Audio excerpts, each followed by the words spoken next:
सो अगर आप फ्यूचर्स में ट्रेडिंग करते हैं तो एक बहुत ही क्लासिक क्वेश्चन होता है कि भाई मैंने कॉन्ट्रैक्ट होल्ड किया हुआ है और एक्सपायरी निकल गई उसकी, ठीक है? तो क्या मुझे भाई फिजिकल डिलीवरी लेनी पड़ेगी इसकी? सो इसके पीछे बहुत कॉन्सेप्ट्स है जो कि मैं इस वीडियो में आपको समझाने वाला हूँ। सो वीडियो को एंड तक ज़रूर देखना। सो पहला सिनेरियो है कि what happens when you actually forgot to close the trade, ठीक है? आपने कॉन्ट्रैक्ट लिया हुआ है, एक्सपायरी आ गई है और एक्सपायरी निकल गई है। But you forgot to close the trade. So देखो मोस्टली जो ब्रोकर्स होते हैं जहाँ पे आप ट्रेड करेंगे वहाँ पे फर्स्ट नोटिस डे होता है, ठीक है? जहाँ पे जो कॉन्ट्रैक्ट जब एक्सपायर होने वाला होता है उससे पहले ही उनकी जो रिस्क मैनेजमेंट सिस्टम होती है वो आपकी कॉन्ट्रैक्ट के अंदर जो भी पोजीशंस होती हैं उसको ऑटो लिक्विडेट कर देती है, ठीक है? और ऐसा करने के बाद भाई वो आपसे बहुत ज़्यादा चार्जेस भी लेंगे क्योंकि उन्होंने आपको आप ही से बचा लिया है। सपोज करो भाई आपने क्रूड ऑयल का कॉन्ट्रैक्ट लिया हुआ है फ्यूचर्स में, ठीक है? और अब कॉन्ट्रैक्ट एक्सपायर हो गया है, ठीक है? एक्सपायरी के टाइम पे भाई आपको डिलीवरी लेनी पड़ेगी और जो सेलर है उसको आपको घर पे पहुँचाना पड़ेगा। एग्ज़ैक्ट में जो क्रूड ऑयल होती है ना उसकी बैरल्स पहुँचानी पड़ेगी। अब देखो जो फ्यूचर्स कॉन्ट्रैक्ट होते हैं वो एक्सपायरेशन के टाइम पे सिर्फ़ 2 ही चीज़ कर सकते हैं, ठीक है? इसी के लिए वो डिज़ाइन किए गए हैं। पहली चीज़ है कि भाई स्वैप द एक्चुअल एसेट और दूसरी चीज़ है कि settle up the difference in cash.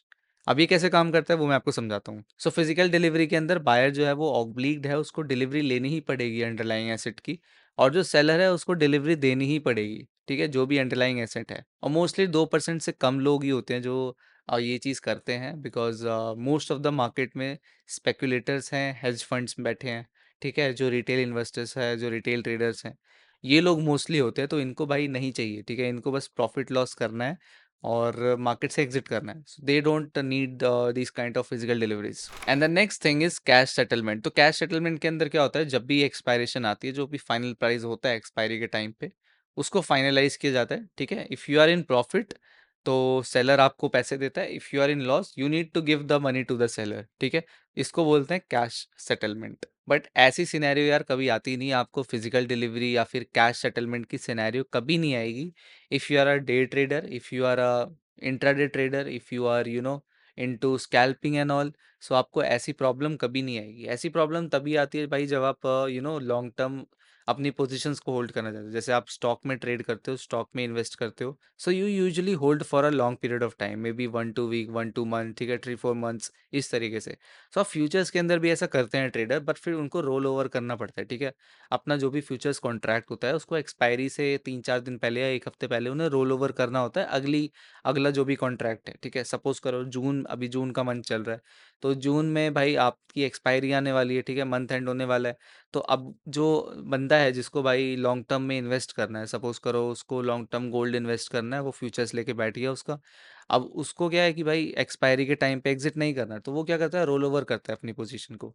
तो रोल ओवर कैसे काम करता है वो मैं आपको समझाता हूँ अब। सो लेट्स सपोज आपने एक फ्यूचर्स का कॉन्ट्रैक्ट लिया हुआ है, वो जून के मंथ में आपने होल्ड करके रखा हुआ है, ठीक है? जून की स्टार्टिंग में ही आपने उसको पिक किया था कि भाई मैं इस फ्यूचर्स कॉन्ट्रैक्ट में अपनी इन्वेस्टमेंट डालने वाला हूँ, मे बी 3 से 4 महीने के लिए मुझे गोल्ड बहुत बुलिश लग रहा है, ठीक है? तो मैं फ्यूचर्स ले लेता हूँ इसका।